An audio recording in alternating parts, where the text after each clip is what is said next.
오늘 아침 하나님께서 우리에게 주시는 말씀은 창세기 42장 8절로 10절까지의 말씀입니다. 창세기 42장 8절로 10절 말씀, 우리 같은 마음으로 주의 말씀 봉독토록 합니다. 요셉은 그 형들을 아나 그들은 요셉을 알지 못하더라. 요셉이 그들에게 대하여 꾼 꿈을 생각하고 그들에게 이르되 너희는 정탐들이라. 이 나라의 틈을 엿보려고 왔느니라. 그들이 그에게 이르되 내 주여 아니니이다. 종들은 곡물을 사러 왔나이다. 아멘. 저는 오늘 본문 말씀을 통해서 비전을 기억하는 인생은 여유롭다라는 제목으로 주의 말씀을 선포하도록 하겠습니다. 우리가 알고 있는 그냥 꿈, 드림이라고 얘기하는 꿈하고 비전은 비슷한 듯 하지만 참 다른 면들이 많이 있습니다. 그 사람들 가운데는 이 비전과 꿈의 차이가 뭐냐 하는 것에 대해서 글로 남긴 일들이 종종 많이 있습니다. 그 가운데 어떤 한 무명의 사람이 쓴 글이 저는 참 마음에 와닿았습니다. 여러 가지 내용들이 있죠. 거기 이런 얘기 있어요. 꿈은 상상력이 필요하고 비전은 인내가 필요하다. 그렇죠. 우리가 그냥 잠잘 때 꾸는 그 하루아침에 꿈이라는 것, 또 이런 것들은 상상력을 통해서 뭔가 어떻게 될까 하는 그런 상상 속에서도 나타나고 그게 꿈속으로 그려집니다. 그러나 비전이라는 것은 인내를 통해서 나중에 그 목표가 이루어지는 것이죠. 꿈은 언제나 비현실적인, 그래서 그 꿈에서 이렇게 잠이 깨어버리면은 모든 것이 끝나게 되죠. 그러나 비전은 실제적이라는 면에서 차이가 있습니다. 그런 의미에서 보면 오늘 본문의 요셉은 꿈쟁이이기도 했지만 실상은 비전의 사람이었다는 것을 보게 됩니다. 우리가 이미 살펴봐서 알지만 그는 특별한 꿈 가운데서 하나님의 비전을 발견한 사람이었습니다. 그러나 그 꿈 때문에 어려움이 있었죠. 그 형들에게 미움을 받아서 애굽으로 팔림을 당하게 됩니다. 그리고 애굽에서 온갖 어려움을 당하고 한 13년 정도 지난 후에야 비로소 애굽의 총리가 된 것을 보게 됩니다. 오늘 그 현실적인 차이들이 확연히 드러납니다. 요셉의 형 10명이 이 기근 때문에 곡식 없기 때문에 또 곡식을 사기 위해서 애굽으로 오게 됩니다.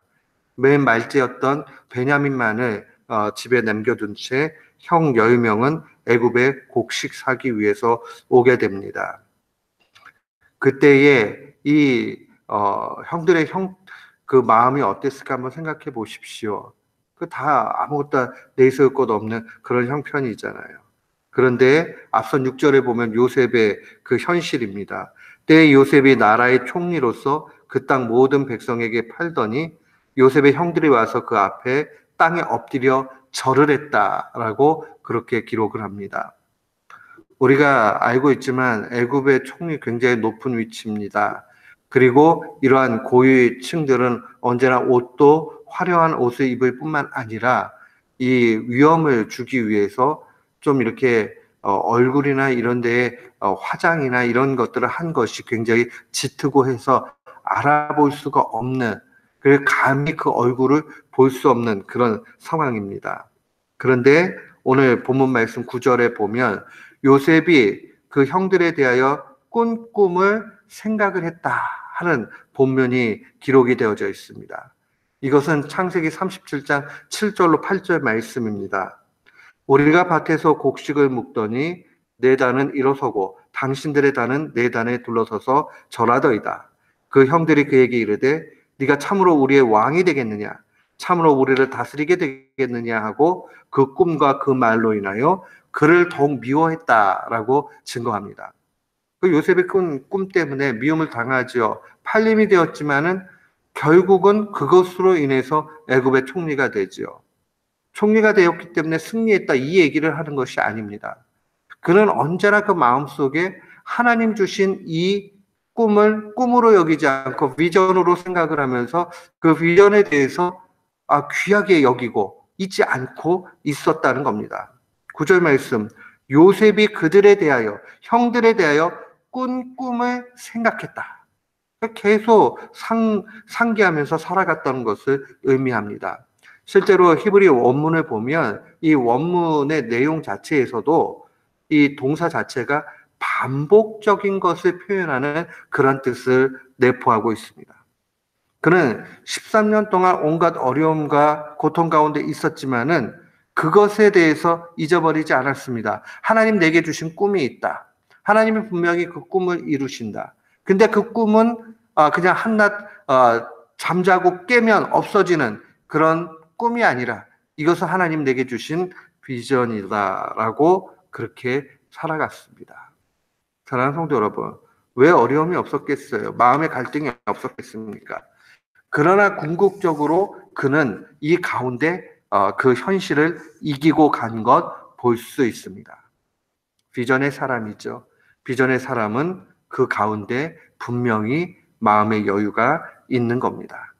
오늘날 우리는 불확실의 시대를 살아갑니다.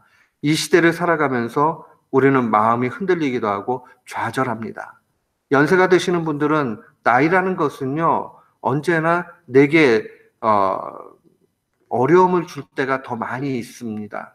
난 늙어간다. 난 힘이 없다. 난 할 수 있는 게 없다. 좌절할 수 있어요. 그러나 궁극적으로 비전이 있는 사람, 그 비전이 있는 사람은 그 현실에 대해서도 여유 있게 지나갈 수 있습니다. 젊은이들이 뭔가를 하고 실패를 했습니다. 실패를 하고 끝난 것이 아니라 그 가운데 결국 이루시는 하나님을 바라볼 때에 또다시 소망 중에 갈 수 있습니다. 우리는 비전을 갖는다는 말을 조금 정립해 볼 필요가 있습니다. 비전을 갖는다는 것은 앞으로 내가 뭘 될 거야, 아니면 어떻게 일이 되겠지? 라고 하는 그런 신앙의 차원이 아닙니다. 이 비전을 갖는다는 것은 하나님이 어떠한 분이냐, 하나님 자신에 대해서 확신을 갖는 것을 의미합니다. 결국 하나님은 좋으신 하나님, 선하신 하나님, 모든 것을 가장 좋은 것으로 이끌어 가시는 하나님이라는 고백입니다.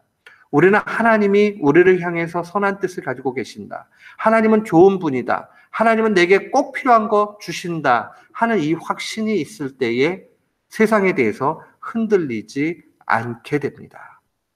사랑하는 성도 여러분, 어려움 만났을 때도 하나님은 좋으신 분이야. 하나님은 선하시지. 하나님은 내게 필요한 것만 주시지. 라고 할 때에 그 고통의 과정은 어려움이 있지만은 결국은 또 이기면서 갈 수 있게 됩니다.